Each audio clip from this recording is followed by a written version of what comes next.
Today, we gather in love and remembrance of our beloved Linda Faye Lamb. Born April 10, 1950, passed away July 19, 2025. Born into a large and lively family, Linda was the only daughter among 6 brothers: Biffy, Marvin, Joseph, Ernest, Daniel, and Larry Lamb. As the only girl, Linda had a unique place in the Lamb family. Strong, nurturing, and always full of grace. Life growing up in Fayetteville, Tennessee wasn't easy. Her father worked in Huntsville, Alabama, just about 30 minutes away. But to young Linda, it felt like 200 miles, because he only came home on weekends. She never quite understood why, but those were the times. Linda used to tell me stories about living in a small one-bedroom house with no running water and an outdoor toilet. All 6 boys squeezed into one room, while Linda shared the living room with her mom and dad. Linda's strength came not just from being surrounded by brothers, but from the love that shaped her spirit and the joy she brought into every room she entered.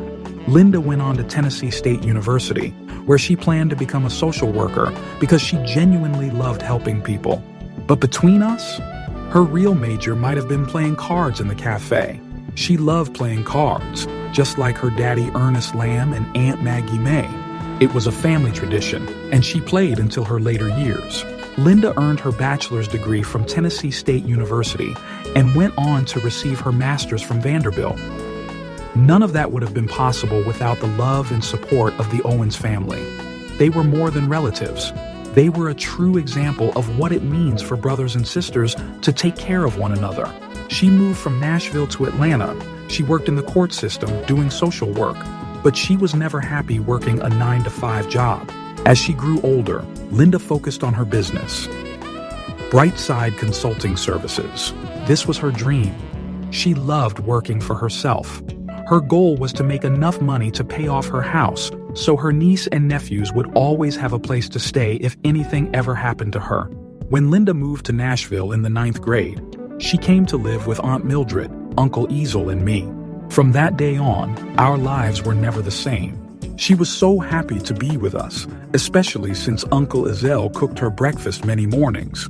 We still laughed about those breakfasts even years later. Linda spent 2 meaningful years living with Lorene and Uncle J.D. Parks. Those years were filled with life lessons and laughter. Uncle J.D. had a way of teaching. He'd line up Linda, Alton, and Bee to drill them on their timetables. While Linda picked it up quickly, poor Alton often ended up getting a spanking.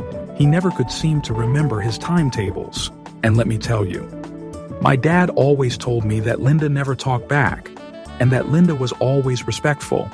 But she told me she'd never talk back because she was not going back to an outdoor toilet and no running water. Whatever she had to do to stay in Nashville, she was never going back to Fayetteville.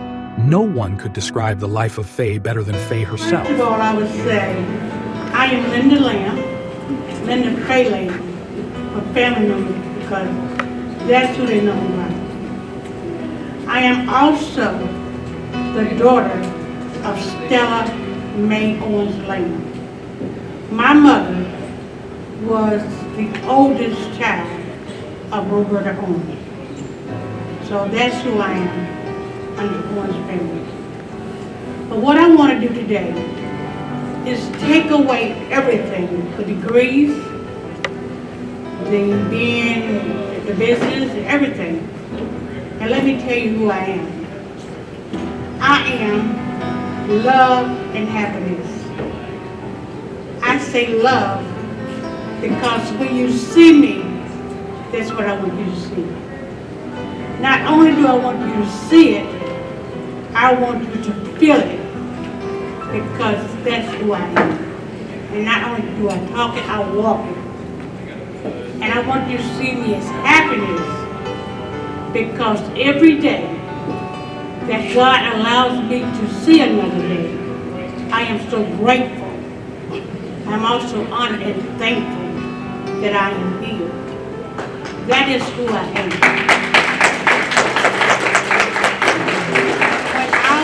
Very young, my mother used to say, treat people the way you want to be treated. Well, at that time, I didn't realize what that meant. But when I got older, I realized what that meant. And since then, that is the way I live my life. Being that type of person, there comes challenges. I've heard people say, particularly big, girl, my rope is just not that long. How do you do what you do? I've had some people to just speak up on my behalf. My thing is, that's not who I am. If I do anything other than do it with love, I'm allowing someone else to be in control of who I am. Another challenge, and the biggest challenge that I've had, I was a foster parent for 2 teenage girls.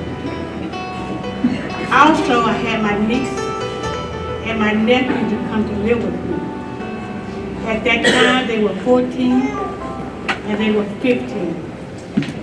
Being teenagers, they could not believe that there was a person like me who did not raise their voice, who did not curse. Believe me, they tried everything they could think of to get me to raise my voice. They did that. And you all know how teenagers are. And for me not to raise my voice, and for me not to curse, I did that. And they can tell you to this day that I did that. Also, what I would not do it again. My niece and my nephew, I feel blessed and highly favored. There's nothing that they would not do for me. I could be thinking about something, and my niece walked in the door with me. Larry, he lives in Arizona, but before he comes, he's got stuff in the suitcase on the plane, waiting to be cooked for something that I like. And every day that he's there, he's always cooking me something that I want. I feel like, again, I feel blessed and highly favored. Their mother, who's also in the room, she will also do anything for me. So my challenge to each and every one of us, I want us to begin to put love in everything that we say and or do. And if you don't know how to do that, everyone in this room knows their intentions before they say a word. If your intentions is to encourage, to support, or say something positive, you are doing that with love. If your intentions are to purposely make someone angry, or to say something negative to someone else, you are definitely not operating out of love. So I want to challenge you today and encourage you to begin starting today practicing talking with people through love, with love. Today, tomorrow, the next minute is not promised. So as of today, I would hate for anyone to leave this room and your loved one died today, that you would not regret anything that you said. And I'm done. That's what I want you to do. Linda Faye Lamb, your story is written in our hearts. Your love surrounds us still, and your light will never fade. Rest well, sweet Linda. We will love you always.